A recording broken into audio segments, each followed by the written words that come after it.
to the Singer Symposium's Performer's Guide to Metamorphosis, sponsored by DebraLynn.org. Before we begin, there are a few housekeeping items. Attendees are muted. The event is being recorded and all registrants will receive an email within a week with a video link. You can use the Zoom chat to ask questions, make comments, and communicate with symposium moderators. And we'll use the chat to post related information for you. And finally, a short survey will be provided near the end of this event. Your feedback is appreciated. And now, it's time to introduce Singer Symposium creator and our host for today, Debra Lynn.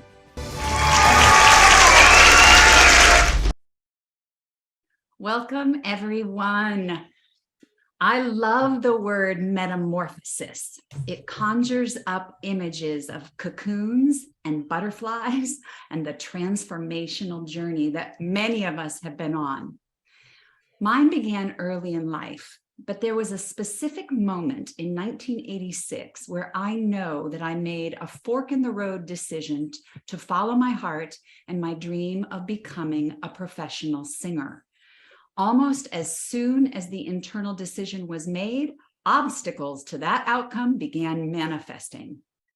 Over the years, I've come to the conclusion that one of the things that really helps us in dealing with the challenges that we face is having a team, supportive, caring people who see you where you want to be with you along the way. There's even physics to support this. Outcomes are affected by observers. Today, two inspirational women are joining me to dialogue about how we can assist ourselves in making this process easier as performers as we move from where we are to where we want to be. Åsa Bergh Fagerström and Nikki Blackmer have successfully achieved high results in their own professional pursuits and also in the world of barbershop. Today, in 15-minute increments, each of us will focus on 3 areas or 3 primary steps to success that you may find helpful as you navigate towards performance excellence. Throughout this session, as questions emerge for you, feel free to put them in the chat, where our technical team of Sue Melvin and Vanessa Echlin will collect them for our Q&A section of today's event. Time permitting, if you feel comfortable dialoguing with any of us directly during that portion of the symposium, there will be an opportunity to do so. We're glad you're here in this safe and loving environment, a place where limitations can be softened and outcomes may magically up-level.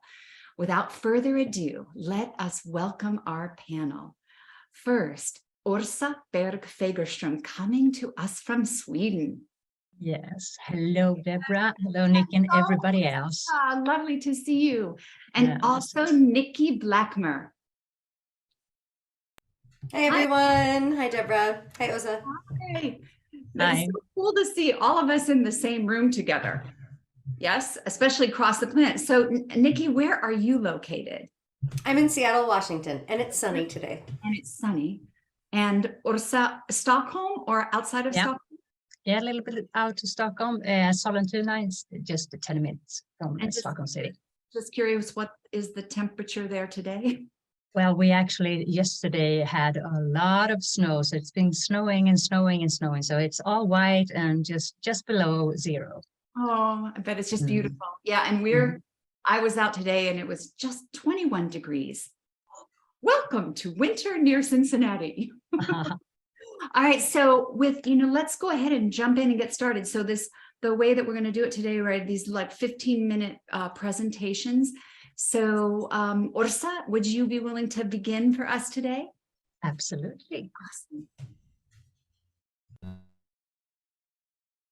So, hello, everybody. I'm so thrilled about this. I'm so glad that you asked me, Debra, to join in. I'm the director of 2 choruses, one male, The Entertainment, 92 men, and Alba Show Chorus, 65 ladies.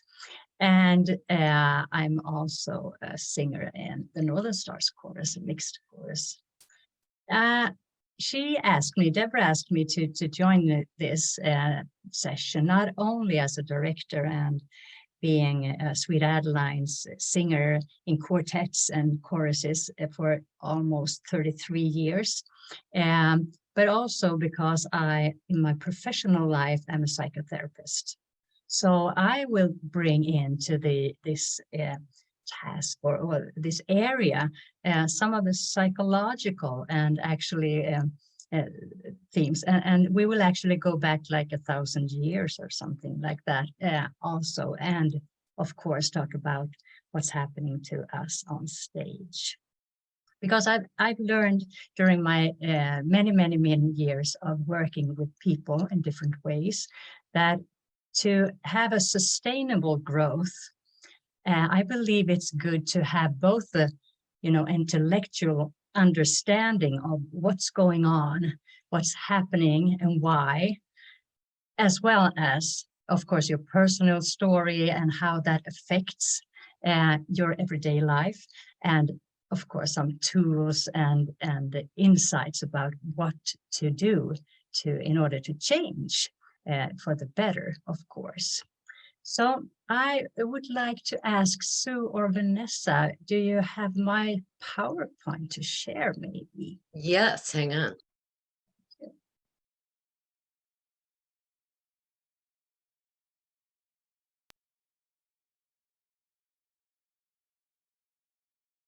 Yes, we are going to talk about what's in your way when it comes to stage presence and feeling safe enough to be really present and to feel joy and be able to connect with yourself and connect with the audience, that great feeling when you have only flow and happiness and all of that you want to have on stage.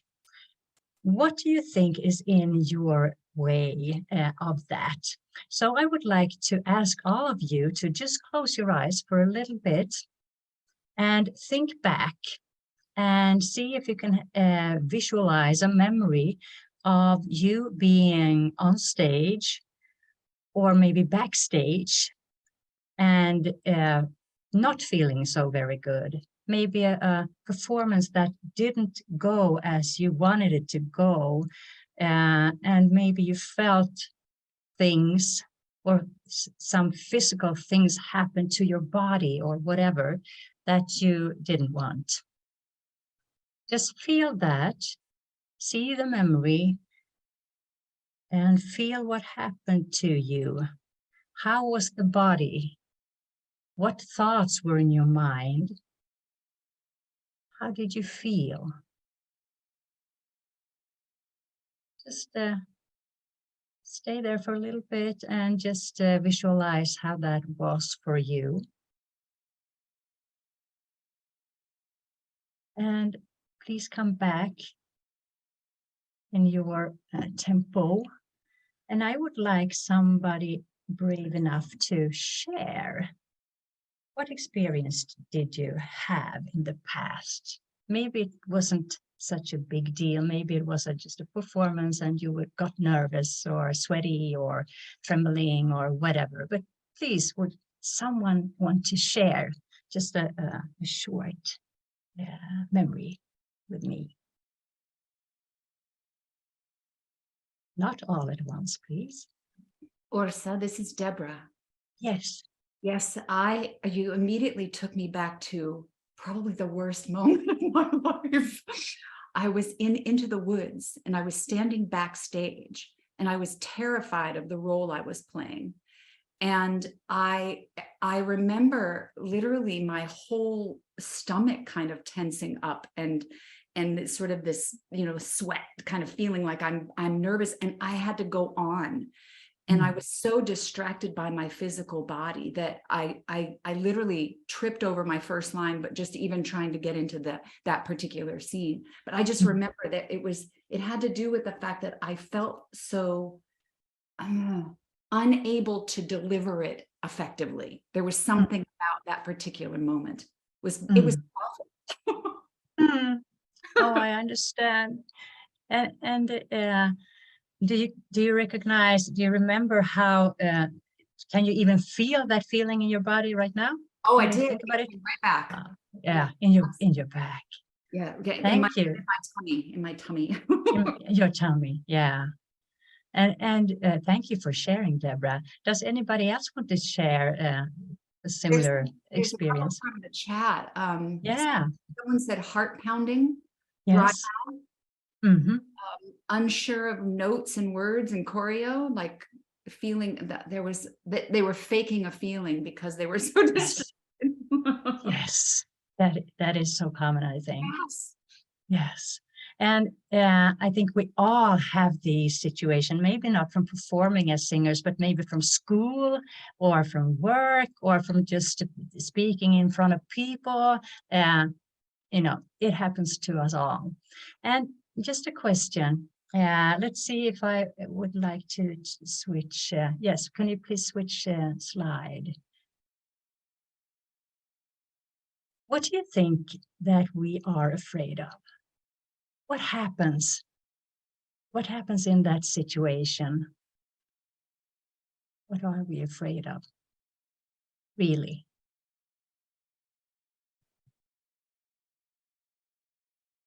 Somebody?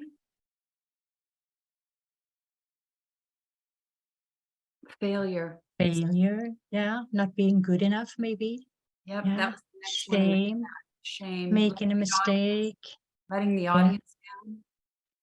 Yes. Not in the moment. Yeah. Spoiling it from everyone else. Yes. I think that we recognize this, all of these things. And maybe someone is afraid to shine too much. That could be behind or underneath it all as well, actually. All of these reactions, they actually belong in the past. Afraid of disappointing my quartet after all. Yes. And we want everybody's good in every way. And I think that we're all afraid to let people down. Yes, please shift slide. I want to take you back thousands of years, actually, because the things that happens to us on stage or in situations when we experience this, it has actually, it has nothing to do with now. It has to do with when we were small children, and it has to do with the psychology of human beings, and it goes way back, because human beings won't survive without each other. So our greatest fear is to not be approved by the herd, because if we do something that we should feel ashamed about, that makes other people think that we're not good enough or not worthy, back in the days, they would exclude us. And if we were excluded or abandoned, we wouldn't survive. So that's how deep this fear is. It's actually about survival. And of course, that feeling has nothing to do with 2022, the year that we are living now. And the feelings inside of you is actually belonging to your little kid. When you were a child, you knew that if you were abandoned, you wouldn't survive. So that's also part of it. It's in our cells, it's in our blood. And that's why it's so important to all human beings to be approved, to be liked, to not be excluded and not be abandoned. That's our deepest fear, actually, because if we are not approved, we won't survive. So I think it's important. Thank you. You can actually step to that. It's important to understand this because I'm going to ask you in a little bit to learn how to separate feelings from the past from actual feelings that belong now.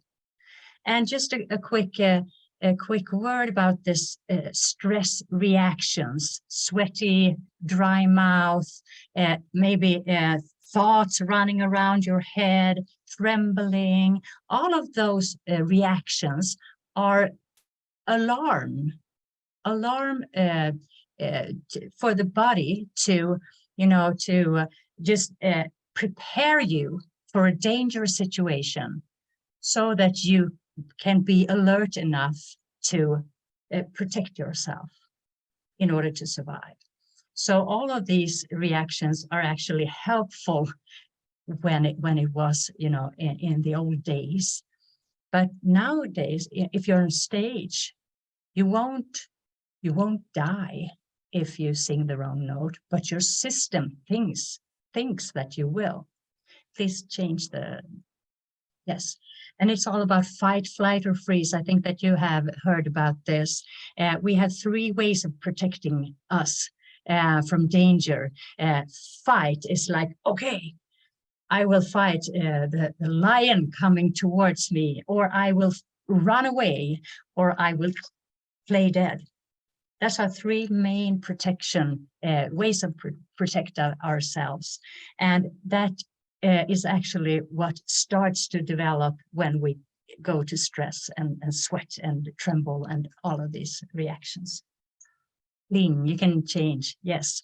I have this image here because it's actually in our system, we're still prepared to be chased by a lion.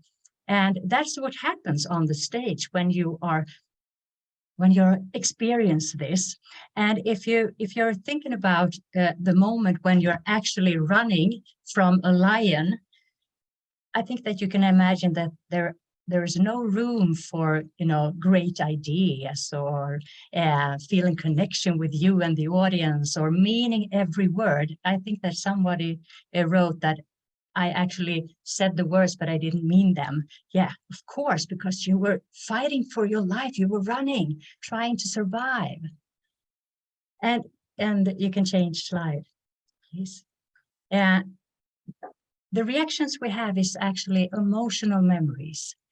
Maybe we have traumas or memories of us, mostly in the childhood, actually, when we were laughed at or ignored or made a mistake and somebody got mad or chose the silent treatment or things like that. And the child doesn't ever want to experience that again. And that's why most of us are so afraid of making mistakes or being too much or, doing things that we should be ashamed of and stuff like that. But it's not very, very helpful to believing them anymore. So how can we learn how to recognize when it's an old emotional memory and when it's actually true? I would like you to now close your eyes again and visualize another moment when it was on the contrary. You were present, you were safe, you were free on stage or whatever you did. Everything was in flow.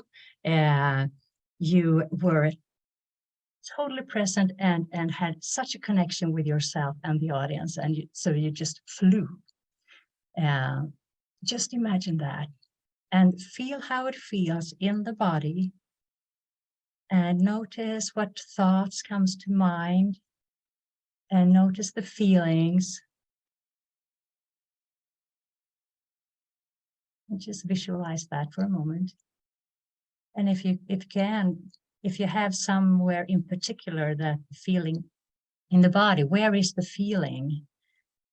Do you feel it somewhere special? And please come back, and would someone share? How was that?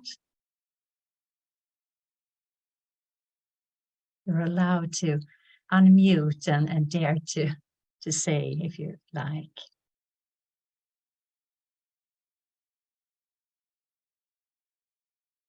In my heart.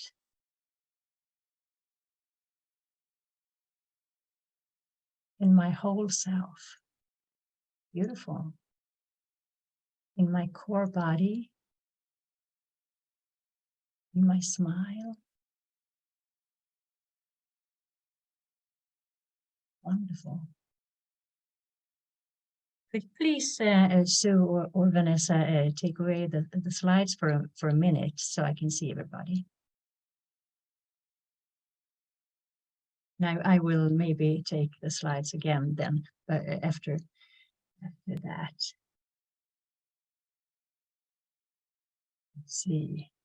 Because I would like you now to save that feeling and feel it in your body, the way it felt when you did, you know, everything went right and you were totally there, and see if you can stand or sit and just let that feeling fill you up. Like if you want to stand with your arms, oh, I can see, with your arms up and just, this is how it feels, or this is how it feels, or something else, just the way you felt it. Because this memory that you have is a peak state of mind. It's a state of mind that you know that you can go to. And if you compare it to the state of mind that came to you when we were thinking about the old memory that when it didn't go so well, what is the difference? What is the difference in the body? Is the body wider, stronger, more free, lighter? How would you describe it? The more you describe it, the more you can go there, you see. Does anybody want to share? Feeling of freedom, come on, my chest. I hear somebody. You may now unmute if you have something you'd like to share. Thank you, Sue. Upright, not heavy. I feel bigger inside, joyful, calm. Wonderful. Why I ask so many questions about this is because if you know how it feels when you're safe enough and free enough to be in that state of mind, you know, when you believe in yourself and you're connected to yourself and connected to the audience, then you can actually go back to that state of mind when you're not in a as good state. So this is why it's so helpful to discover how that feels. So if we could please go back to the slides, I will share with you three easy steps or tools to maintain this state of mind. Step one is to learn to recognize this. Learn to recognize, okay, this feeling that I have, is it old or is it new? Is it now or is it in my past? Is it the fear of being rejected, excluded, abandoned, and fear to die actually? Or is it a true feeling right now? The more you learn to separate that from one another, the more safe can you be, even when the fear or the sadness or whatever stress comes to you. So it's very, I have a detective there on the screen, and that's how I feel sometimes. I'm so curious and just, okay, let's look into this feeling. Is it 2022 or is it 1973 when I was a little kid? So next one, please. This is actually a tool called the butterfly. You can put your hands like this if you see me. The thumbs crossed, and if you remember what you were afraid of when we talked about that, maybe you're afraid of not being good enough or making others disappointed, afraid of failure, and so on. Please twist that to the opposite. It could be something like, I'm safe and I'm good enough. I'm good enough just the way I am, and I'm totally connected. Or I'm loved and I know who I am. Please try. You can stay muted. And the thing is that you tap like this when you say it. It's like, I'm safe, I'm good enough. I'm safe, I'm good enough. I'm safe, I'm good enough. If you create two sentences that is the total opposite of your fears, and you do this every day, your mind will actually start to believe that. And you can use it when you feel, since you now know how to recognize it, when you feel the stress coming, the fear coming, you can actually use this. Okay, I feel I'm shaking or sweating. You can, okay, I'm safe, I'm good enough, or whatever your sentences are. This is a very, very good tool, and it actually works. It works for severe traumas. And if you just do it as often as you can during a day, maybe 3 times a day or something like that, it will actually help you a lot. It will go away, probably, those fears. And then you have a tool when you're standing backstage. Okay, so that's number 2. And number 3 is the peak state, the one that I asked you to feel. If you feel what it's like, and actually put your body what it's like when you are afraid, and just make a posture of that. And then you feel how it was when you were larger, warmer, stronger, or whatever. And very good if you actually do one gesture that symbolizes that, you can actually learn how to go to that. If you do this every day or whenever you can, and just feel that feeling, how it feels to be free, safe, and powerful, and good enough, and connected. You can actually go there when you are feeling small and vulnerable and sad and scared and not good enough. So those 3 will actually help you. So do you have any questions about all of this? You can take away the slides if you like.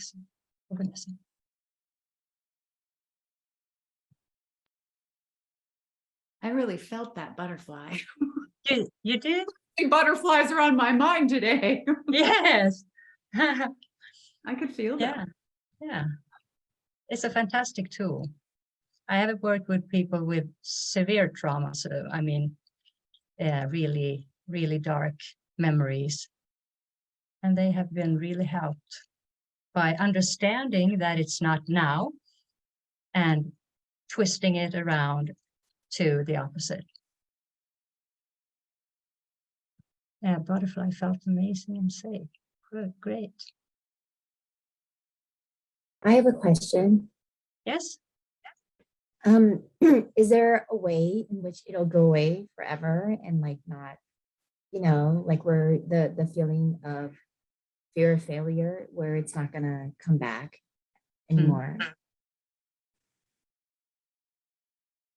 One more, it was a little bit noisy. Could you repeat the question, please? Is the feeling of ever feeling like you're a failure not gonna come back anymore? Like, will that feeling ever go away? Will I have to do these 3 mechanisms to prevent myself because it keeps happening? I understand. Oh, it won't go away forever. but it will,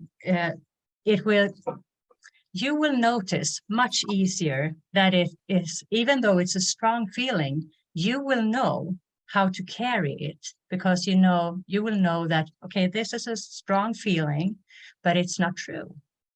It's not true. It's an old feeling. It's about the past, and I'm safe now. So I would say that no matter how much you work on yourself, you're never finished. And in changes and in crisis and stuff like that, things come back. But if you learn how to be more and more safe and learn to know yourself and work with these emotional memories, you will notice them, recognize them, and know what it's all about. And then it's kind of like you take your little girl and hug her instead of being her. Does that make sense? Yes. Good. Thank you. Thank you so much. Wonderful presentation. Let's get some hands in the air for her. Yay. Yeah, you can ask questions later in the Q&A, of course. So this was just a very, very short one for thousands of years back. Thank you so much. And now introducing our next presenter, Nikki Blackmer. Hi, everyone. Åsa, that was so good. Åsa, slight differences in pronunciation. Actually, very interestingly, I did some work like that about 23 years ago, I'm thinking, which is I think why Debra and I even started talking about this symposium to start with. I worked with a performance psychologist during a workshop in, I think it was the year 2000. It was a long time ago. And it was just for a few hours. It was a big group of us that worked with a performance psychologist. And we all showed up to this session, and we all, had performed on stage many times, like all of us have. And there had been some good times that we performed and some not so good times that we had performed. And I think all of us just had a lot of limitations to what we felt we could do. We had ideas of where we wanted to perform, ideas of where we wanted to see ourselves performing. If we closed our eyes, in our mind's eye, we could see ourselves performing so well.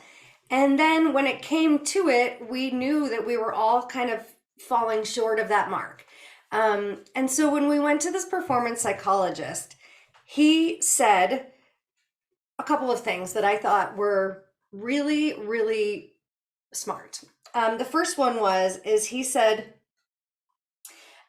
you have to understand that every musician and singer is very different, and that you're all 100% worthy and special, and that no one else can be you in the world. And so the way I sing it and the way you sing it are going to be 100% different, and that makes it so unique. No one can sing this song exactly the same way as someone else does.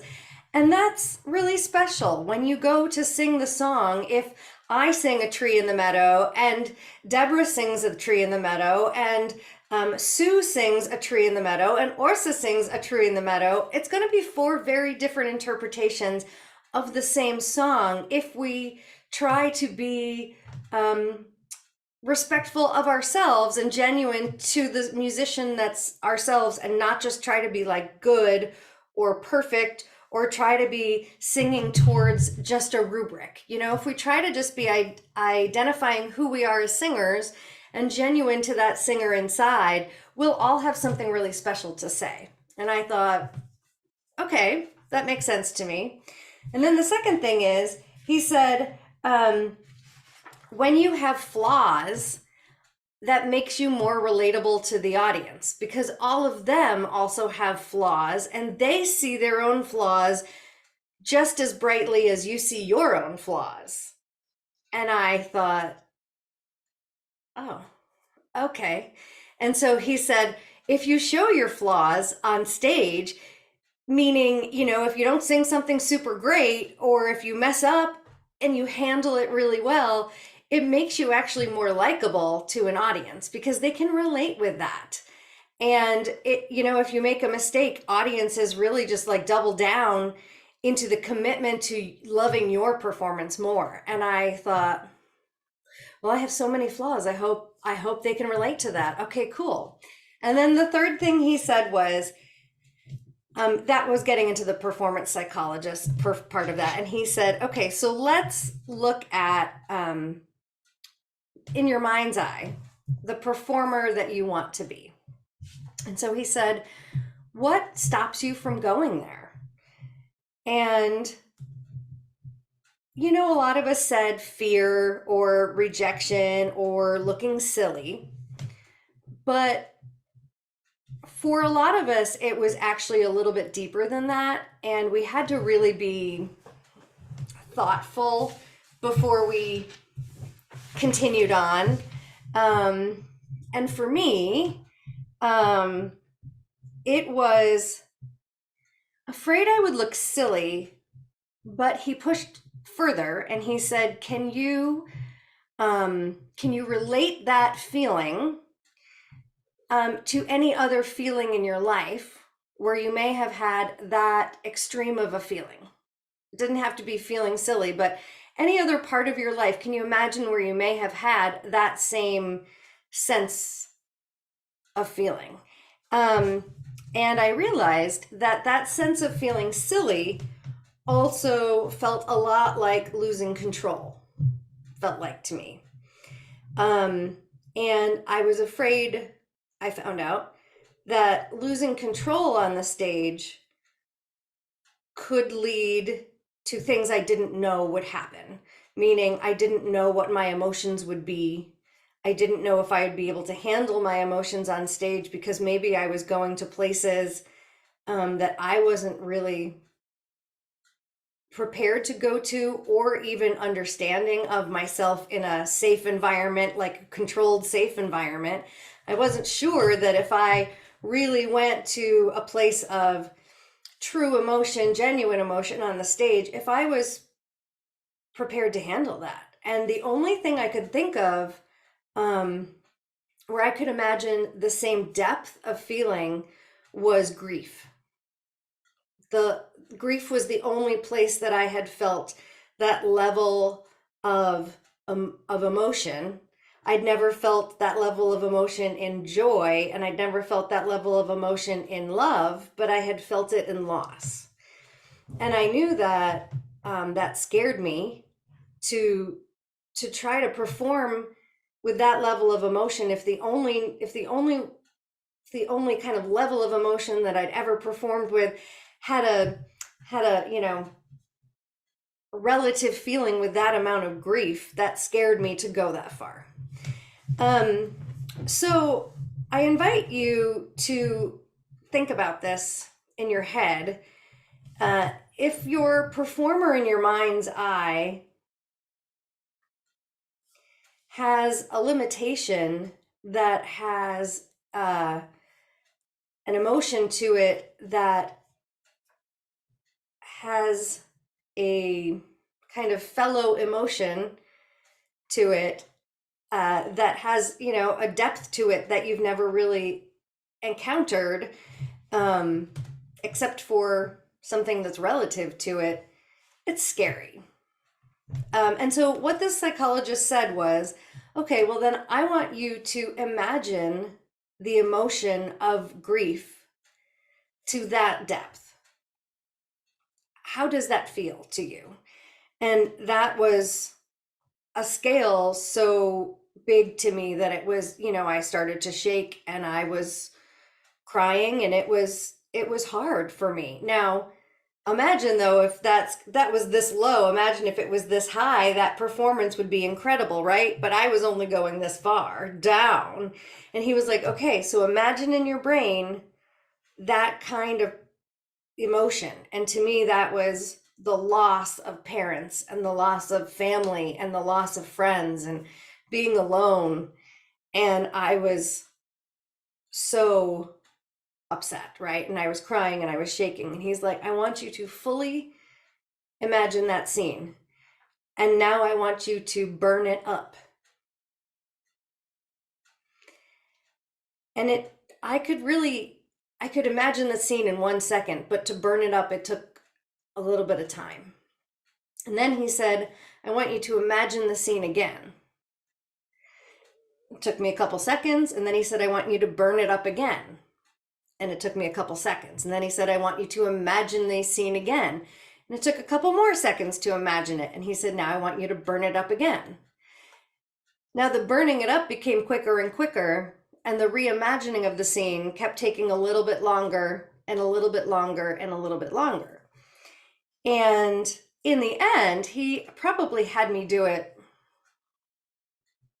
20 to 25 times of the imagining of the depth of the emotion and the burning up of the scene.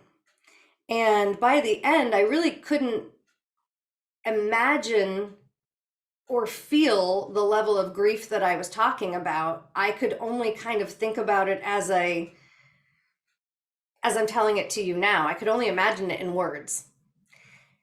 And burning it up was just kind of like I'm burning up something, but I don't really know what I'm burning up. And I left and I said, okay, that was fine, whatever.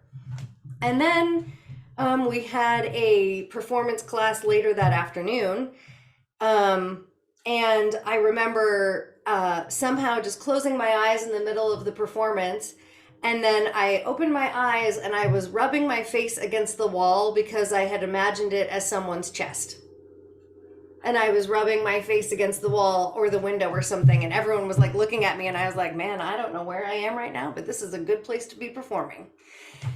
So I know that's kind of a long-ish story, and I am certainly not a performance psychologist, but I know that idea of imagining a scene and then burning it up or ripping it up or destroying it somehow and then reimagining it and then burning it up somehow is a technique that psychologists use a lot.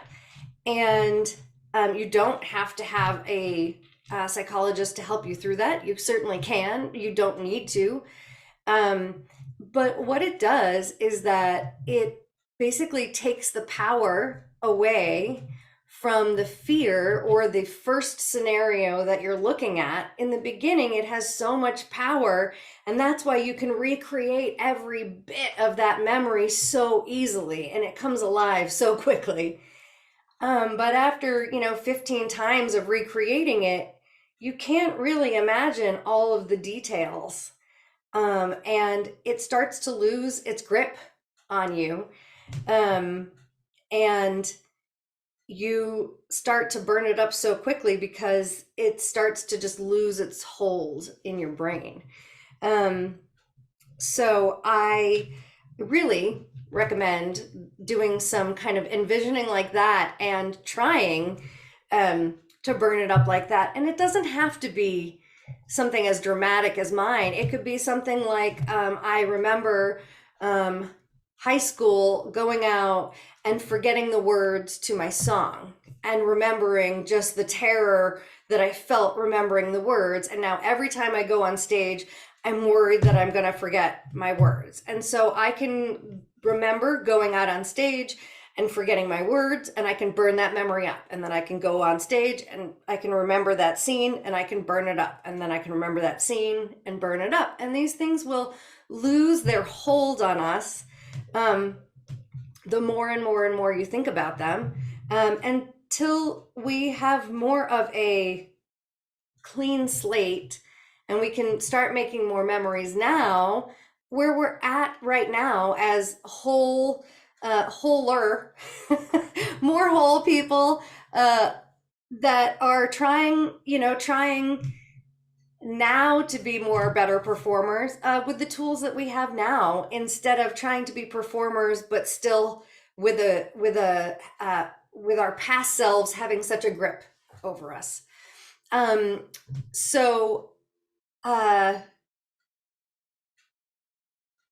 About 2 minutes.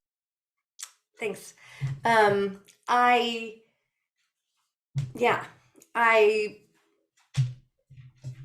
does that make sense to anyone? I don't see very many people's faces, so I'm wondering if anyone is like, aha, or I mean, Debra and Åsa are like, yeah, I got you. But I don't see anyone else's faces. Somebody else in the chat just said, yes, fully. So I think you just have everybody's attention. We're all like listening. Okay, good. Okay, good. Absolutely. Yes, totally. You've got some good comments coming to the chat. Okay, I think it's because we're all burning things up right now, Nikki. That's right. You've taken that's what I am hoping for. It's okay, good. At the Q&A, of course, you can ask me more questions. But I do hope that you did take a little bit of the time just to think of some images and to burn them up, and to come back with, more stuff. You can burn up anything in your brain that has a hold on you from the past. You can burn all of that stuff up. And it doesn't even have to be just performance stuff. It can be anything that has a grip on you. I know that this is something that my friend has used in trauma therapy as well. So it's, yeah, exactly. It doesn't just relate to singing. It relates to everything. You can use this a lot. So I hope that that is one thing that can really have some help and power in grabbing you back to your present. And I do have one more thing, but I can talk about that in the Q&A. Thank you so much, Nikki. Can we also give her some love? Hands in the air. Thank you so much. Thanks, guys. And my pleasure to introduce our third presenter, Debra Lynn. Hi, and thank you, Nikki. Thank you. It's sort of like this vulnerable process, right, of going deep and sharing some of the experiences that we've had. I think just the act of sharing is part of the healing for all of us, right? For me, the transformational journey reveals this interesting distance between how we think about ourselves, what our maybe self-limiting beliefs are, and what we would truly like to experience. And I think in both Åsa's talk and in Nikki's, what we have as a massive tool is our brain and the power of this computer. I'll often say that, we've got high-tech software, and if you've met anyone that's under the age of 40, they're coming in as higher level computers. But we all have the ability to go in and reframe those things in our lives that maybe occasionally keep us from having what we truly would like to experience. So I'm going to share with you today a couple of the psychological pieces that I work with in terms of brain and the shifting of process. But also I'm going to take you into the vocal process a little bit too, and show you where we can shift some paradigm stuff there too. So, the first thing that I heard to share with you today is something I call the dial of doubt. All right. And the dial of doubt can be really loud. The very first thing my master teacher ever said to me is, okay, that dial of doubt is always there. It's like it's over here, and it's a voice or a series of voices sometimes, the one sitting on our shoulder, that can be quite loud in really important moments, right? And what I will sometimes say to a student is those doubts will tend to land right between inhalation and articulation. Not a good time for doubt to land, because we've just prepared, we're all ready, and then we have this voice that says, I'm not good enough, or I don't like my voice, or they're looking at me funny, or I'm going to disappoint my director, or like somebody said, the audience. And that dial of doubt is just turned up too loud. So the thing that I sometimes joke about is, okay, so because we're brilliant and because our minds function like computers, we can dial down the dial of doubt. We just turn the volume down on those thoughts. And how do you do that? Well, if you notice them, you start to go, oh, thanks for sharing. I'm back to what I want to focus on here, which could be any number of pieces of the performance puzzle. But there's tons of things to think about that would actually help us when we're performing. So turning the dial down, especially on those negative thoughts, things that, you know, maybe made up, maybe our experience, maybe we've had an experience, it could be anything, but just by dialing it down a bit and making it a softer, quieter voice, is it going to completely go away? Like Olivia said, can we completely get rid of the dial it down? I'm going to suggest that it is possible once trust in other areas is louder. And that's the piece that we're in my work, we're working on. Okay, so where can we go to find trust of self? Where can we go? Like, you know, and Åsa was talking about sort of this feeling like that, you know, oh my gosh, I'm in a peak moment right now. How do we get back there? How do we keep getting back there? How do we keep getting back there? Well, from my perspective, in the work that I do with the bel canto, it's all about body. It's all about getting used to a sensation of that openness that we're creating. So I want to take you there. I want to take you there and see if I can show you the experience of getting there. And then you'll start to hear the dial of doubt, okay? Because it's going to start to show up as I talk to you about these things. What I wanted to speak to real quick before I go there, though, is something we need to remember. The brain is brilliant. It doesn't know the difference between a real and imagined experience. They both seem real. And so if there's fear or like that, that could be an imagined fear, but the reality is it's going to feel real, all right? So by us just having a little bit of a consciousness that we're going to visualize for positive outcome, like literally put it in our own lexicon of supporting self, supporting us to actually do our best, be our best, have the best outcome, requires a certain amount of fake it till you make it. Just said that to someone very recently, that we sometimes have to fake it until it feels real, all right? And one thing I can share about gold medalists that I know, they visualize. And I would suggest to you that the visualization of positive outcomes is as important as the amount of time we work on with learning our craft. That those two pieces of the puzzle are really, really helpful for getting where we want to go. So let me just quickly take you into the brilliance of the brain, okay? So this is going to be pragmatic. I have to turn my original sound on here for a second. So I'm going to play two tones, all right? And all I want you to do, all of you are muted, so you're safe, all right? If you want to sing it, you can. But basically, I'm just going to ask you to prepare the inner space of your mouth. So it'll be like I'm opening up. But I want you to hear a pitch in your mind, a tone, and open up for that tone, all right? So I'm going to play the first one. And just open up for that tone. And you may have felt some space in the mouth, like the body pulled open a little bit. Okay, so now I want you to hear this tone and prep for this one. And I'm going to ask you to just make a mental note. We'll talk about this in the chat when we're doing Q&A. All right, did you happen to notice that the second note, the higher one, caused you to open bigger, deeper, higher? Woo, a lot more room in there. Try it again. So here's the low one. Just open for it. Bravo. And now open for this one. Wow, a lot of room in there. Now, I sometimes tell people that what I'm experiencing in my head as stability of structure is that inside my head feels like a cartoon character. Wow, a lot of room in there.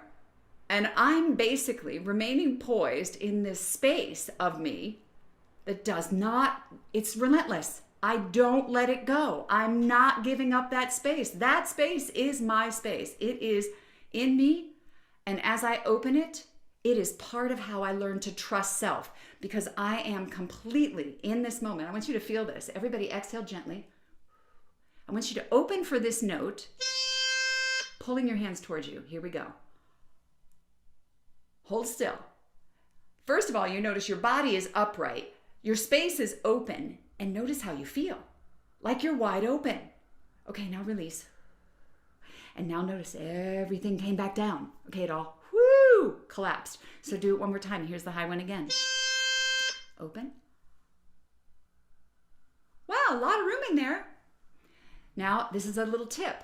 If you will, go to your music when you're prepping a song, all right? You have 2 ways to do this, all right? I'm gonna say it's the anal way and the easy way. For me, I was pretty anal, okay? I was doing every single phrase. So you have a choice. You can look at the whole song, or like if you have songs that go from one key to another key to another key, you can look at your keys, okay? So you can look at the individual spaces of each of those keys, and you wanna look for your highest note. You go find it, okay? The one that, maybe freaks you out. So you go find that note and you go to the keyboard or you go to your pitch pipe and you blow that note in its proper frequency, okay? In the range that it lives. You blow that note and you open, like I just did. We're just gonna open up here. I'm just gonna give you this one again. Let's open up. Bravo. And you feel and practice opening the space for the highest note of your entire song, or if you're a little bit more analytical and like, oh, I like the detail of this, you do it for every phrase. You find out where the highest note is of every single phrase you sing, and you practice letting the brain, which is brilliant, which knows the exact specification of every single note that we sing, help you open. And then once you're open in that buoyant way, your job, should you choose to accept it, is to remain poised and open for the highest note of the phrase, for every note of the phrase.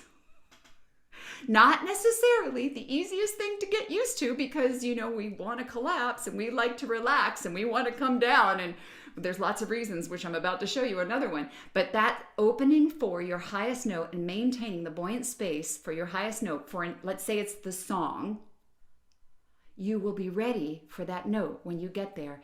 And every other note you sing will have more resonant space, more ringing space, more lift, and more height. All right? So I want to now walk you through something. So you all need to, because you're muted, you can do this behind your camera, all right? I want you to put your hands sort of like facing down. And I want you to think of a song. Let's do, I'm gonna give you a song, because that way I can do it with you. Otherwise I have to be silent. So we're gonna do the phrase I'd like to teach the world to sing in perfect harmony, okay? And all we're gonna do is say those words together, that first phrase. Here we go. I'd like to teach the world to sing in perfect harmony. Bravo. Now, what we just felt is the collapse of every single syllable of the English language.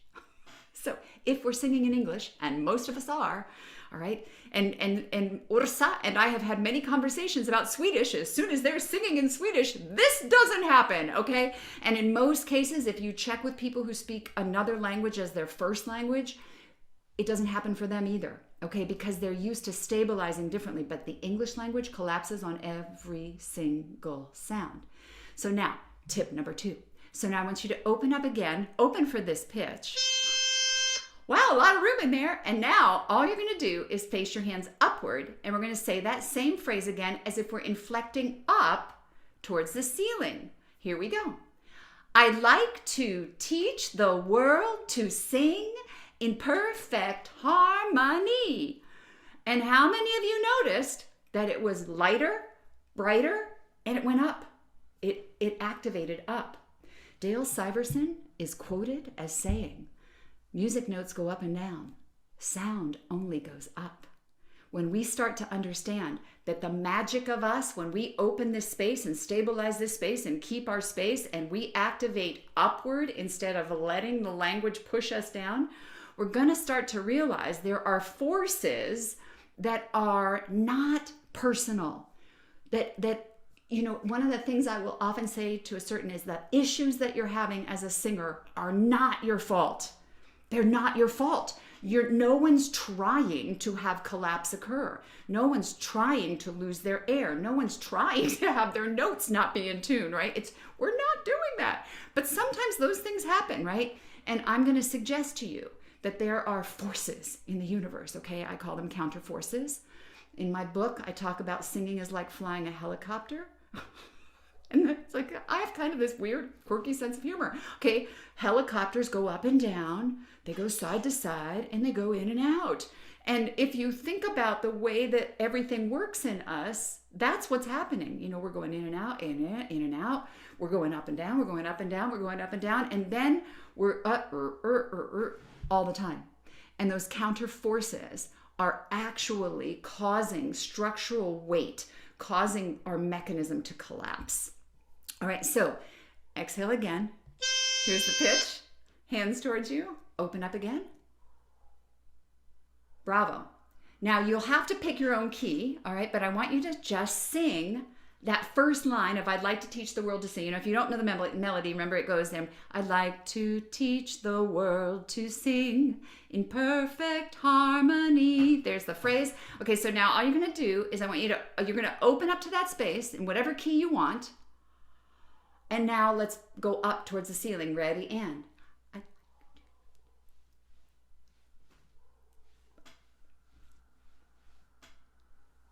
bravo. And in that, when we get in the Q&A, I want to know what you felt. It feels different. Now, just for fun, now come down for me.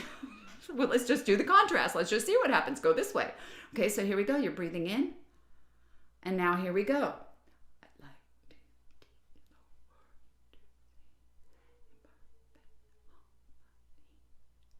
And while we're at it, let's do this one. Okay, hands this way. And now you're going to sing again. This time, let the hands move and watch what happens when we just sing towards the computer. So now you're directing it like you're projecting it. Okay, so here we go. Ready, and.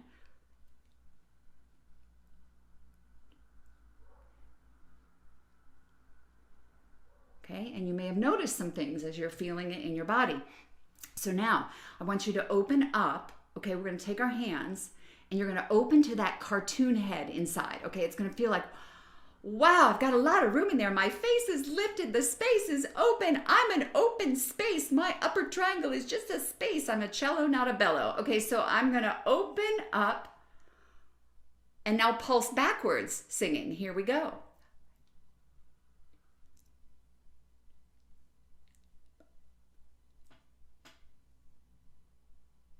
Bravo.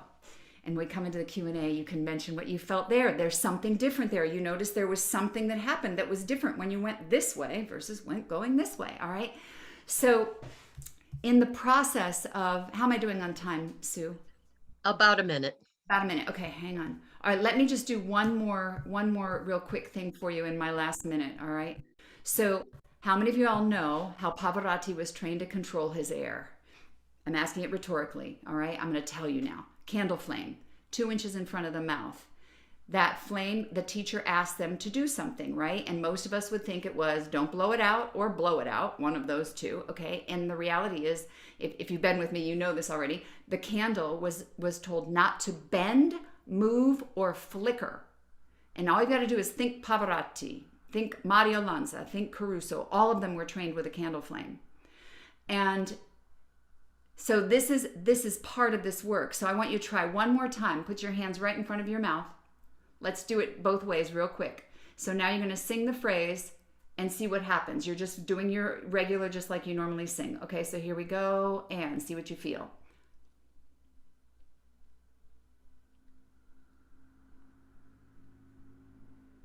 And you may have felt air hitting your hand. All right, so now I want you to open to cartoon space. Here we go, opening up. Hold that space for me. Hold still and sing it again. Here we go.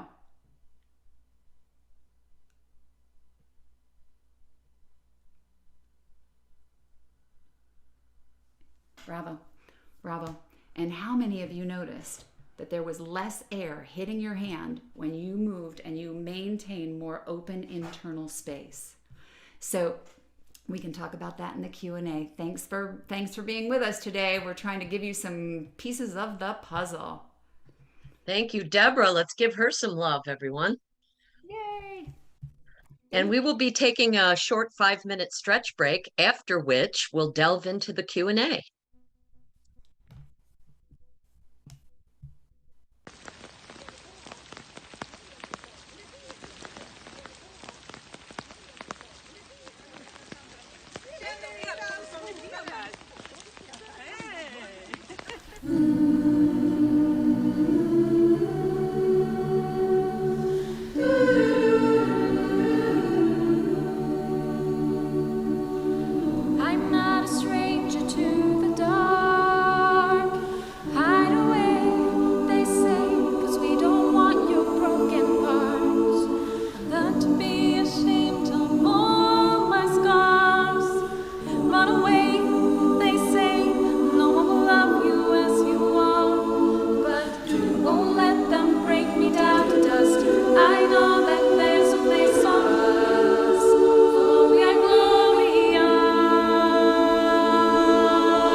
me down.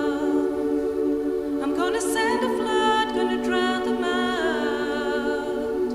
This is brave, this is bruised, this is who I'm meant to be, this is me. Look out, 'cause here I come, and I'm marching on to the beat I drum. I'm not scared to be seen, I make no apologies, this is me.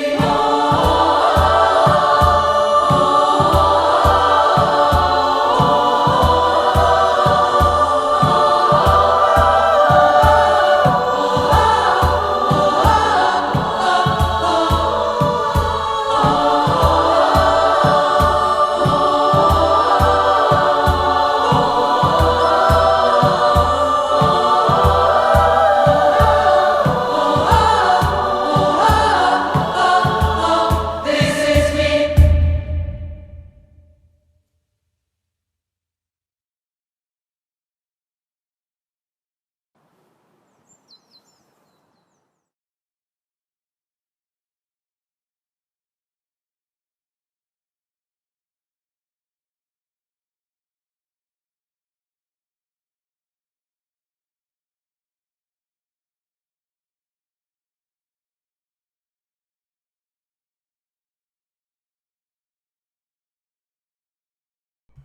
And welcome back, everyone. We'd like to take this opportunity to share some questions. So please feel free to raise your hand, either electronically or on screen. Type in the chat any way that you'd like to do so. Well, and I thought I had a couple that came up for me, one for Nikki and one from Åsa. Maybe that'll get us started. Miss Åsa, can I come to you first? Of course. Obviously, you as a psychotherapist, right? You've been walking people through what we've been. I get emotional even thinking about it. The pandemic and the post-pandemic trauma and what we're dealing with. What's your feeling in terms of how people are emerging now, and in the performance side of things, how that might be impacting us and our emotional bodies as we're trying to come back and get excited about, okay, I want to do this. How do we rev up again? A very good question. I think that we all were very affected by the pandemic in different ways. I see a lot of people going much more inwards, and this is a good thing, actually, thinking about who am I and what do I want really. Do I want to make any changes in my life? And when it comes to singing and performing and going back to our choruses and quartets, it's a mix, I would say, of the pure joy of going back together. And still, I can feel that still there is some trust, trusting the world, and with all the other crises as well, war and stuff. It affects us really, really much. So I believe that people will need time to heal and gain trust again to the world and to the feeling of not knowing when next crisis is coming. Yes, almost like collective PTSD. Yeah, absolutely. Yeah. I noticed someone's got their hand raised. So Nikki, I'm going to hold that question. It looks like Jean. Hi. My question is sort of related. I've had some personal loss in the last year. And as the lead, I find I'm choking up on a lot of songs. And I was wondering if you have any suggestions on how to work through that, because those are the songs I really want to sing right now. Can I? Yes. I thank you for asking that. I can truly relate to that and to the feelings bubbling up. And I would say there's a saying in psychology that what you resist persists. So don't try to push it away. I would say rather to sing it many times, maybe on your own, and dare to feel all the feelings, all the emotions, even if you can stand it only for 30 seconds one time and then shut or something like that. The only way is to actually feel the feelings over and over again, because otherwise it will just grow larger and become tensions, and it's not good. So feel as much as you need, and you will. Sorry. Yeah, you will, baby. I had the same experience. My brother died young, and I actually sang at his funeral. And that song, I couldn't even think about the song without crying. But I allowed myself to sing it and cry and sing it and cry and sing it and cry until I could actually sing it and feel sadness, but love as well. And that's sort of connecting a little bit with what Nikki was talking about, with that sort of the it's a different way to think about that, burning it up. It's you just allow it, and it loses some of that angst. Nikki, did you have anything else that you wanted to share with Jean? Yeah, I've been there so many times. I have to tell you that sometimes grief for me has made me lose my voice for a bit, where I just felt like I couldn't sing, anything for a while, which I had to honor, for a bit. And then when I was back to singing, I agree with Åsa that it's better to sing the songs that make you feel the things, but maybe not with other people around, but to sing them a lot, and to feel the feelings and to have the memories. And then, when you are with people, what memories you can have around them and what memories you can put into the performance to keep it genuine and emotional, and authentic and true, but not lead to such deep grief, at the same time, because just because, even uptunes can lead to grief, it doesn't have to be a ballad. I say ballads aren't slow and sad.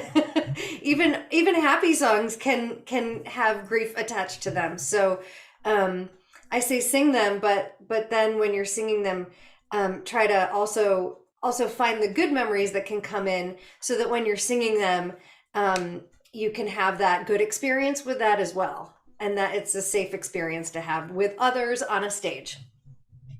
Yeah, I think that there's a phrase that my teacher used to use with me, is that you train the body to know where the wall is. You keep going up to the wall. You can go up to that level of emotion, up to that. And if you practice by yourself, like you're suggesting, Nikki, and you just keep doing it, even if you go over you have to know where the wall is. You have to know what it feels like to go too far or to lose control of those emotions. But once you do, and you just keep doing it, it's not so much that you're trying to make them go away. It's sort of how you can manage your performance within it, so you trust yourself in that process. Yeah, bravo. Jean, did you have any further or any other nuances to that question? No, that was helpful. Thank you. Awesome. Does someone else have a question? Deborah, Barbara Anderson asked earlier, and we didn't get time to it, if we could demonstrate the butterfly one more time, perhaps with the hands a little higher so we can see them. Let's all do it. What is that?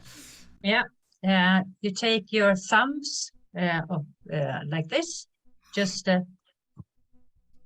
like this. So you have, like connected with the thumbs, and then I'm safe, I'm good enough, I'm connected, I'm awesome, or whatever you have, whatever sentence you have that is the opposite of the fear.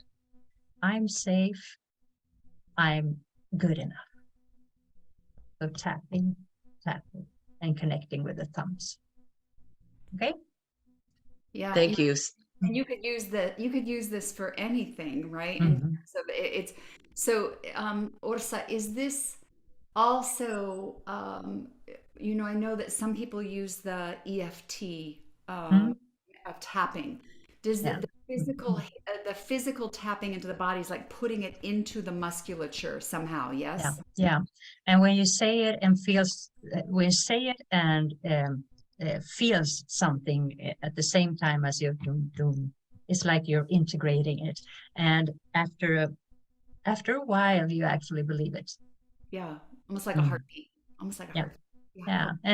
And I want to add that holding, if everybody just put your hand on your chest like this and just notice the warmth from your hand. This makes your brain actually feel safe. This is like holding yourself. It tells you that you are healthy and safe. And it actually is the same thing if you put your hand here. This is also something that when you are a newborn, you know that you are safe when you're held here. So this is a really good tool as well if you have like nervousness or anxiety or stress. Just put your hand here and feel the warmth from your hand. Go, Nikki. On the subject of tapping, actually, I sent a document to Sue to put up in the chat so that people could download that in case they're not familiar with tapping. Tapping is a great thing to do if you have stage fright or really anything. I've always used it with stage fright, so I sent that over to Sue earlier this morning. Can you? It's in the chat right now.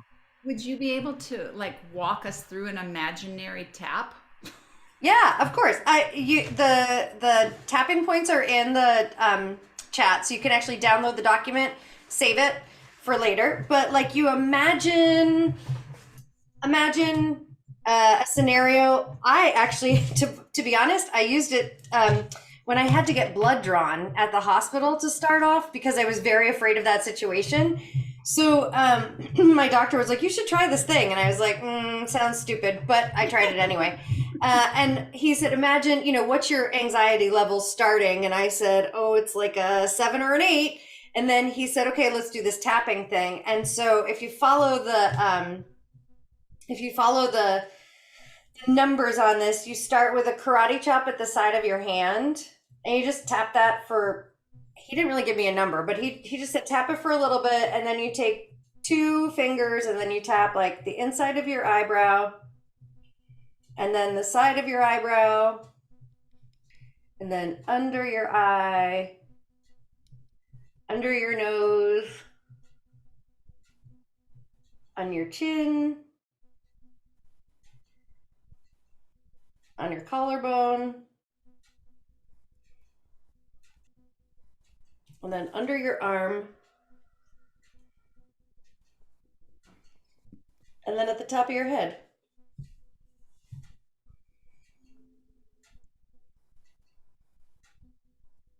And then you just think like, okay, what's my anxiety level now about such thing?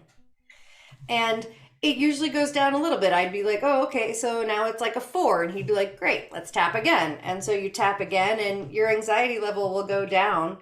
And so I could get it to like a 2 before I had to get blood drawn. And now I don't actually have any fear about blood draws. I'm like, all right, cool. Have you used it in performance? Yeah, I have. Like before going on stage, when would you use it if you were doing it before?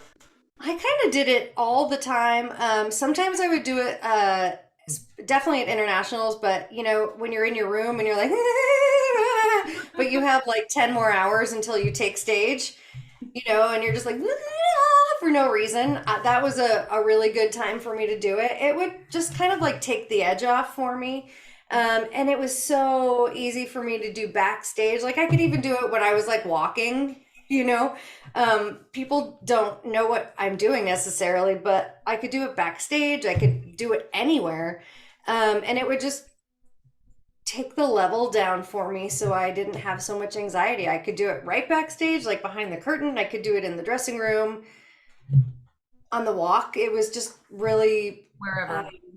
easy and movable for me. And I did it all the time. Awesome. You know what I'd like to do real quick is I want to share, while we're in this segment, but we'll put it all together with a little tiny breathing technique too. Mhm. So if everybody takes the tip of their tongue and you put it on the little bump that's like above your front teeth. A little tip of the tongue is just going to stay there. Okay, just leave it there. All right. And go ahead and exhale through the mouth, leaving the tongue there. Now you're going to inhale through the nose. And now over the tongue. And do that again.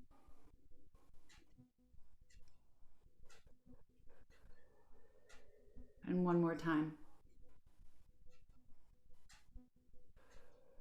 And you may have noticed, if you're kinesthetic, you may have noticed that your energy kind of goes like this. It brings down. It's connecting in Tantra, they talk about the microcosmic orbit and the microcosmic electrical circuitry.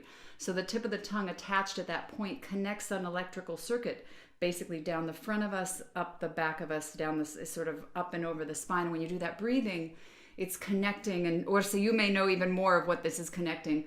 But this is the way it was described to me. And it just, that breathing, that if you're feeling high anxiety or something, you can just do that and you'll start to feel yourself come into your body. So I'm assuming very similar to feeling the hand. You're like, yeah, using the breath. Awesome. All right, more questions out there. Yes, there was a question from Betsy earlier, Debra, for you when you were talking about opening up. And she asked, what about the low notes? Yeah, okay, this is really interesting about the opening up. If you open up for the high notes and you maintain actual more stable, poised, buoyant internal space, like a tall room inside your mouth, and then you activate a low note with this idea that you're activating it up. I'm always thinking towards that hard palate. You'll actually have louder low notes, and they'll be easier.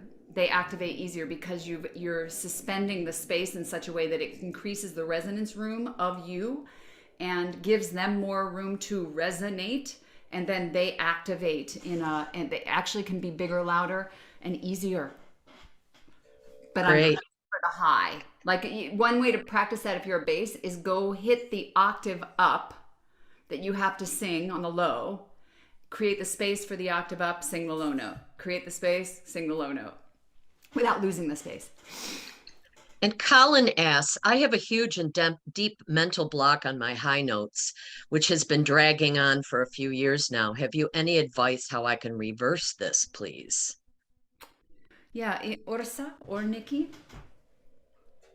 I would say just try, if your limiting belief is that you can't sing high notes. Let's say that's your belief. Just switch it. Like, I can sing high notes. I'm a great singer. I can sing high notes, or something like that. Because even though you don't believe it, you will start to believe it if you do this work. It's magical, actually, because as you said, Debra, this brain is a computer, and you can actually rewrite the program, the script. Yep. So take the sentence that you believe right now, switch it to the opposite, and say that to yourself. I have no troubles with singing high notes, something like that. Just see what happens. Yeah, perfect. Nikki. Yeah, on a vocal teacher level, I would say, if you sang lip trills or, up on, in high notes like that, if you can lip trill a high note, you can sing a high note for sure. The difference is the space opening, right? So if you can lip trill your high notes with relative ease, then for sure, flip the script in your brain and be like, I can lip trill high notes. I can definitely sing high notes. And so flip that script in your head for a bit. just lip trill the high notes, flip the script, do the butterfly with the flipping of the script, and then I would go to Debra's, play a high note and then just audiate the space, put the right space in, but don't sing a note for a couple of weeks. And I would, just audiate the right space. No singing means no tension, right? So you're just going to be like, the first time you're gonna be like, okay, that's probably not gonna be the right space. I can just tell myself that's definitely not the right space. I can sing high notes because I can lip trill high notes. Okay, here's a high note. If I were gonna sing that, what would it be like?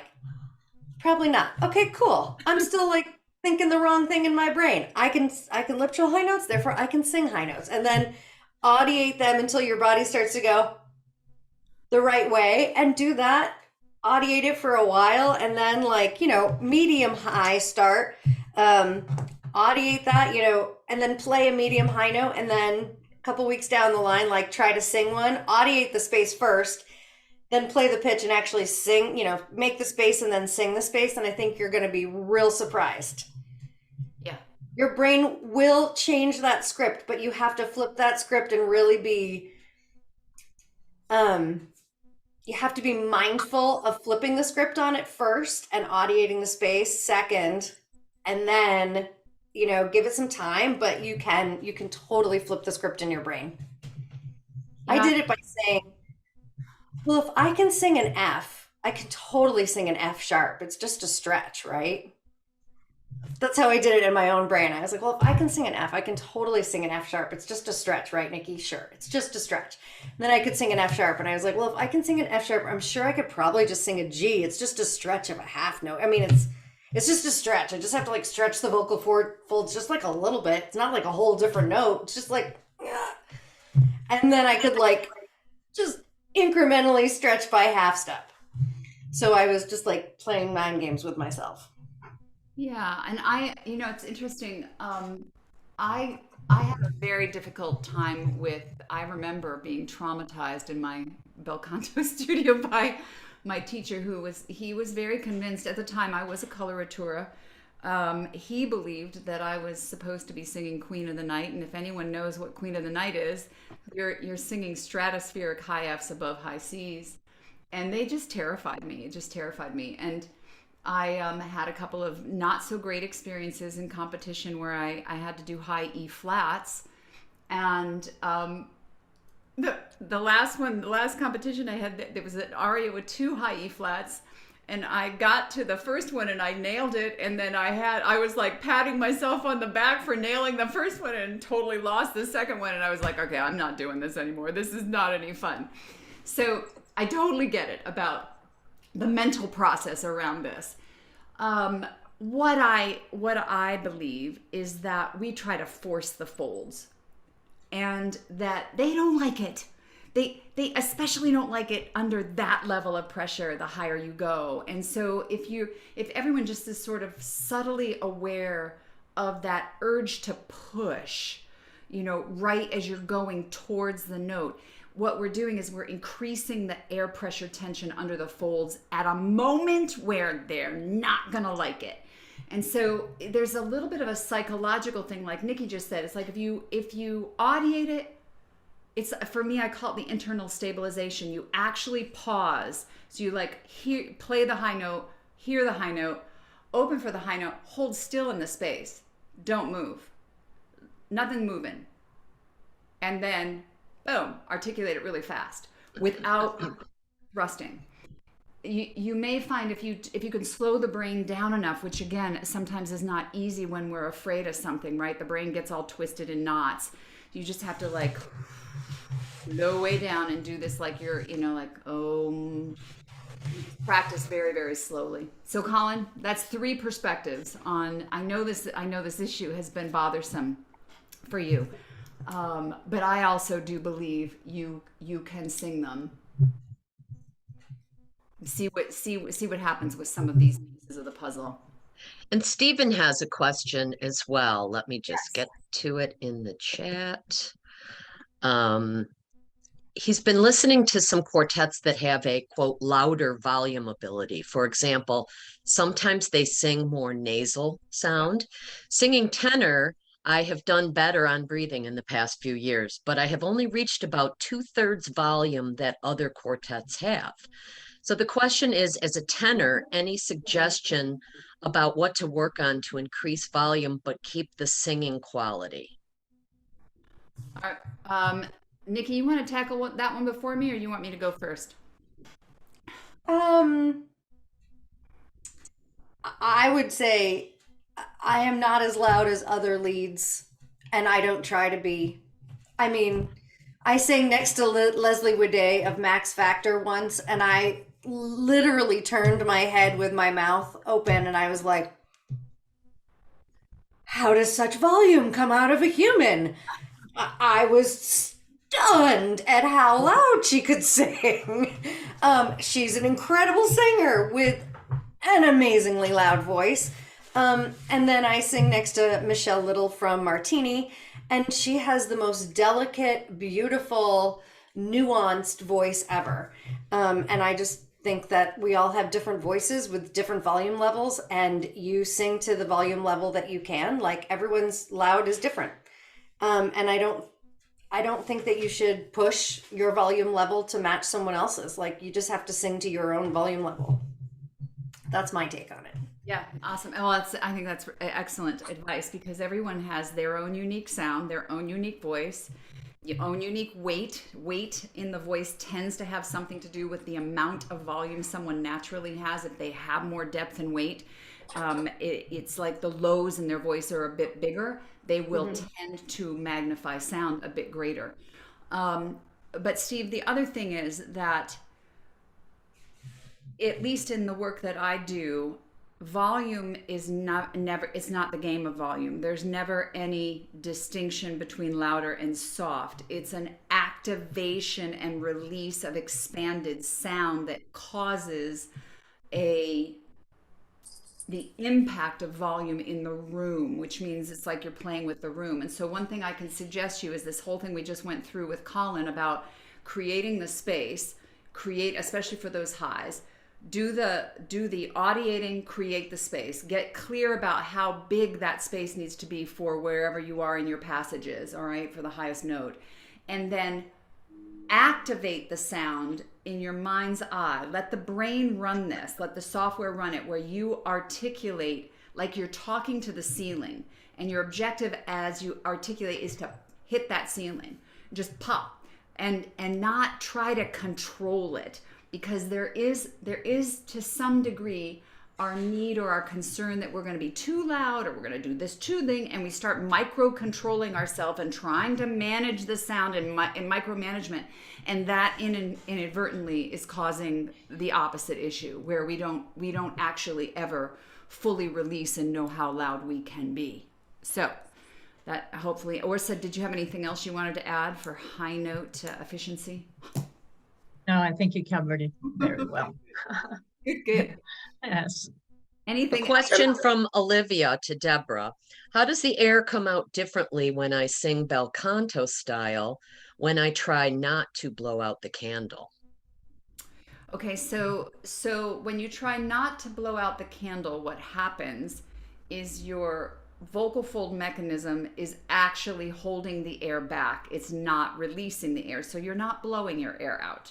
So there isn't, in bel canto, there's not an active breath movement process. We're not trying to push our air out of the body. We're literally letting the body stabilize and take care of business in terms of these folds, managing your air for you. But it's more like you're suspending pressure versus pushing out. When I said be a cello, not a bellow, in bel canto, the cello is the rib cage, which is stabilizing the folds, stabilizing the pressure under them, maintaining that stability and that gentleness. You're not actually releasing air. You don't feel air in the sound. You just feel vibration of sound. So it's literally a different mechanic. You're holding the air back, not letting the air through. So you won't feel anything, is my answer. Sorry, short answer, long answer. And I have a question. When you think about your performance prep, your own individual performance prep, what does that day of or day before look like for you all as far as self-talk, physical preparedness, whatever you personally do to gear up for that? Nikki, you want to go first? I am a big proponent of positive self-talk, but also I do a lot of self-envisioning and guided visualization. A huge lot of that. I have some guided visualization tapes that a friend of mine who is a retired psychotherapist did for me. And they're kind of generic, but I imagine, getting my costume on, walking to the meeting point, walking to the backstage point, going behind the curtains, the first pitch, all of that stuff. I imagine how I'm going to feel. I imagine wearing my costume. I imagine all of it. And I imagine my comfort, and I imagine my comfort on the stage, and how happy and like satisfying and whole I feel on the stage. I don't really imagine like excitement or anything like that. I just have so much happiness on the stage, and it feels like I'm coming home. So I do a lot of guided visualization on that. I'm pretty quiet. I don't hang out with a lot of people. I don't go out at night. I try to eat in my room so that I don't talk to a bunch of people, because I think it's really hard to talk and then have to go sing afterwards. So I'm pretty quiet otherwise. And yeah, I mean, I'm pretty chill, I have to say. Like, I mean, you'd think Frenzy, we would have such a crazy thing backstage, and the joke is we're really probably the quietest quartet backstage ever, because we're just kind of like really calm, and we know what we have to do, but we're just quiet because we're focused, I guess. So that's kind of, and I have to say, like, positive self-talk for all of us, because we will voice, our insecurities, because they're always better to say them than to like hold them inside. And so one of us, if any one of us is feeling insecure about something, we will say it. And then the other three are the positive self-talkers for us, to say, what are you talking about? That's absolutely not true. You know what you're doing. You got this. And so that's what we do. They have your back. Mm-hmm. Yeah. Åsa? Yes, I would say I visualize a lot, and I like to be well prepared in order to when it comes to how the day will be. First I do that, then I do that, and then and I have my clothes here and stuff like that. That is very safe feeling for me. But I visualize, and we work very much in the choruses, and I have always worked with my quartets as well, with the mental training and visualization for a long period of time before a contest, visualizing the best ever performance and stuff like that. But not only the performance, also the entire day. Like I said, we get up, we eat breakfast. Yeah. And that makes me really calm. And I'm as you, Nikki, I'm a little introvert. I like to stay silent and not hang around with a lot of people, and just to withdraw. Since I have big choruses, I can't be by myself, of course, when it comes to chorus. But then I withdraw a little bit, and then I go back, and I know what I need, so I do what I need to do. Yeah. Well, I would say that we're all very similar. I'm actually more of a natural introvert myself. So when I'm coming into performance mode, I'm very quiet. that whole dial down the dial of doubt, that visualization process for me has been done where I'm in a very focused place of what's going to assist me that day, which mostly has to do, like with what Nikki said, of just taking care of self, making sure I've got the right food for myself, what I need to do my preparation, make sure I'm organized on my the makeup, the costume, the pieces of the puzzle for the day. And then I also am much more likely, I think one of the things I found difficult when I was singing with I've had 2 quartets. When I was singing with quartets, there is a tendency in some quartets where that piece is not so important and everybody just wants to have a good time and have fun, and it's a little more loosey-goosey, chatty, like this. And I would find myself going into the ladies' room or wherever I was and focusing my attention, and they were all having a party and I was like focusing. So I think that comes from my professional work. I'm very on task, and I stay on task until I'm kind to other people that are in my field, but I stay on task until I am done with my task. Mm-hmm. And Jean has our last question. Oh, Jean, where did she go? I took it down because I think you touched on it a little bit. Okay. But when Nikki was talking first, just at that last response, I thought, is anything we talked about today, is there anything different you would say to someone who feels like they're an introvert? Or, like, are there any extroverts on the call today? I don't know, but yeah. See, so I'm just curious, is there anything else you would say, or just like practice these techniques more, or any other advice for introverts trying to transform their performance? I think maybe correct me if I'm wrong, but I think what I hear from all 3 of us is that we know that when we perform, it's Debra called it a task. I call it a job, but I know what my role is. You know what I mean? Like, I know that the performance is my job that day. And so, like any other job that I do, like, I take it seriously that day. And so I do what I need to do well at that job. And so even though in my real life, like, I'm a total extrovert and I want to hang out with people and say hi to people and stay up late and all that stuff, I know that when I go to contest, my job is to compete. And so, when I went to Phoenix, my job was not to compete. So I had a great time hanging out and seeing people all the time. But when Frenzy was competing, my job was to compete, and other people went to contest to, like, see friends that they hadn't seen in years, but my job was to compete. And so I just showed up with a different mindset, and I was just a different person that week, because my job was to make sure that I was good for Wednesday and Friday and hopefully Saturday at some point, so that the people who hadn't seen each other in years, could come, and they would have someone to watch on Friday and Saturday.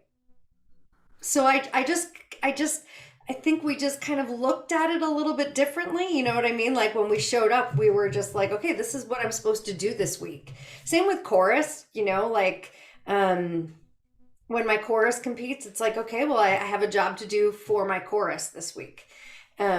So I don't think an introvert is that much different. You probably go and you think, like, this is my role this week and I have to do this, and this. And you prepare accordingly and you take it seriously and you do what you need to do to make your performance the best you need it to do. And I think that's something I learned over time, was what works for me doesn't necessarily work for Judy. And so I honor what Judy needs to do, but she honors what I need to do at the same time. And we're very different in what we need, and we respect it. So we don't, like, if she wants to go and have dinner every night with different people, I'll be like, I'm going to hang out in my room. She's like, yep, okay, that's cool. I'll text you when I get back. Because we just know those things. Yeah. And so, Jean, so I'm hearing, like, in terms of the introverted piece, other pieces that you can do I'm thinking you're talking prior to the an event like that, or how do you mean that? Yeah, I mean, just in preparing or applying these techniques or these tips that you gave us today, is there anything else you would offer if you're more introverted? You know, I think that there's this piece for me lately about, and Åsa spoke to this too, this post-pandemic piece where all of us are maybe looking inside, looking at what's important to us, looking at, self-talk, self-management. And I don't know about Åsa and Nikki, but I know that I'm feeling more aligned with who I am authentically as a human being now than I did pre-pandemic. And I feel like that trusting of self, trusting the heart, trusting, really being with people that support you, that love who you are, love what you're doing, that you create a little team or a little group around you that reinforces your expression at whatever level you want to step into, knowing that it's a journey and a process, and that it sometimes takes time, like little, this little win and this little win and this little win, and it's okay, that you're okay and that you're welcome. We need you here. Someone in a recent call said something like, there is a cookie cutter space in the universe for every one of us, and we just need to fill the space. So you're supported just because you are.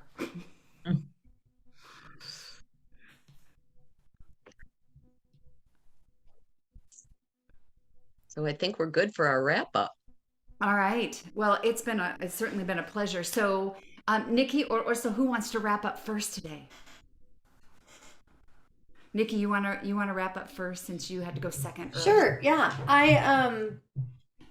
I just wanted to say that I think that no matter where we may feel some blockages in our performance, I think that all of us deserve to have performances where we feel safe on stage and happy on stage and comfortable on stage, excited to go onto the stage, and then when we walk off the stage, proud of our performances. So if you are feeling a little bit stuck in any aspect of that, I hope that some of these tips may have helped, because I know that it has taken me a while to get really comfortable, but now I walk on the stage and I can't wait to get there, and I can't wait to just sing for people. And then when I come off, it just feels like I've, had tea with my best friends. Only I got to sing the whole time, and they probably drank water. I hope that all of us get to experience performances where we feel free and safe and happy. Thank you, Nikki. Should I go? Yes, go, Åsa. Okay. I would like you to be curious and brave to look inwards and backwards, and learn to recognize when your feelings actually belong in your past life, or in being a human, because you can know that every time your feelings is larger than the actual situation, you know that it's not about now, it's about the past, because you have connected to an old emotional memory. So look inside, be curious and brave, and learn to recognize these things and separate your now you from your little you, and have empathy for that. And use the butterfly. You can use it in any area, actually. And the feeling you had when you had your peak state, use it and get used to being in that. So feel it and and notice details about it. Is it large? Is it warm? Has it got a color? Is it moving? Is it still? The feeling you have when you are in your best state, your most safe and free state that knows that you are good enough. And then you can actually go there when you're vulnerable or nervous or something like that. So I think that's what I want you to take with you from this. Awesome. Thank you, Åsa. So when Åsa was talking and Nikki were talking today about various parts of their journey and the process and how they think about things, the word that kept coming to me was spacious. That there's a feeling when that freedom comes, right, that we have more space in us to be, more space in us to activate who we are, bring who we are to the party. And as a teacher, since I started teaching, when I was sort of realized in my peak moment, which was a professional moment on Maui, there was a moment in my very last musical theater performance, which was a Phantom, that I realized I had achieved my performance professional success, that this was it. That was my peak moment. I had that feeling. And at that moment, I had a shift of consciousness that was like, okay, now I want everyone to have a peak moment or their peak moment or whatever their peak moment is. It doesn't really matter. So there's this piece for me where I feel a responsibility to see the diamond in every single human being that I meet and see who they are beyond any self-limiting beliefs that they might have. And that holding space for other people to feel success and feeling like I'm holding a container. It's that piece of the outcome is affected by the observer, that the observer can have sort of a role to play in other people's success by holding their success as being important and possible. So I have there's a little phrase, if it's a desire in the heart, it is a seed planted by your own divine blueprint, that it is meant to happen. It is meant to be there. And that if there is any fear or any feeling that I need assistance to get to where I want to go, that's where you want a team. You want to find people that will come around you and support your vision and help you be who you want to be and how you want to express in this lifetime. And I think that in this time in history and this transformational process that humanity is going through after this post-pandemic time, that there's never been a time more powerful on this planet for all of us to step into our highest expression. So I just want to thank Åsa Bergh Fagerström and Nikki Blackmer for being with me today and coming in as a team to help lift you all up in this day, to just bring you some possibilities, some ways of thinking about things, some juicy nuggets that you can take with you and see what works. Just see what works. And because you'll get the recording, you'll get to watch this again, so you can take your notes and play with these pieces. But just my love to you, Nikki, my love to you, Åsa, for today. This was fantastic, and I'm so grateful to have friends like you in my universe. Yay! Yeah, Thank you all for being with us. The same to you, Debra. Thank you so much. And can I just say, I'm so glad that one of my ALBA members is actually with us. Oh, yeah. Here. Yay! She was singing in the video as well, Susanna. Susanna. I'm so glad. Yeah. Yes. She has that beautiful voice, solo voice in the middle. I'm so glad to see you, Susanna. And thank you both for sharing your music. I can't wait to see what you all are going to do next. The same. Thank you for having us, and thank you for your all intelligent and heartfelt questions. So helpful and important to share. Absolutely. Important stuff. Absolutely. And I also think I love to bring, you see the little singer symposium labels there. I want to bring Sue and Vanessa on screen to thank our tech team from behind. Thank you, Sue Melvin, And Vanessa Eklund, she's coming. I can see it. There she is. Yay. She loves to be on screen, don't you, Vanessa? Yeah. So thank you both for being support for this. Talk about having a team. This is like having a dream team, and they make everything go smoothly. So thank you all for being with us today. I hope you found this helpful. You can reach out to any of us. You have all our contact information. Everyone here would be very happy to support you in your vision and your journey. So thanks for being with us today. Thank you all for tuning in. This was so fun. Thank you. We thank you for attending today's session. All who registered for this event will receive an email within a week with the full video of this class. Please complete our brief survey via the link posted in the Zoom chat. Your feedback helps us with planning future classes. Follow the Singers Symposium on social media to hear more about our next event. See you then!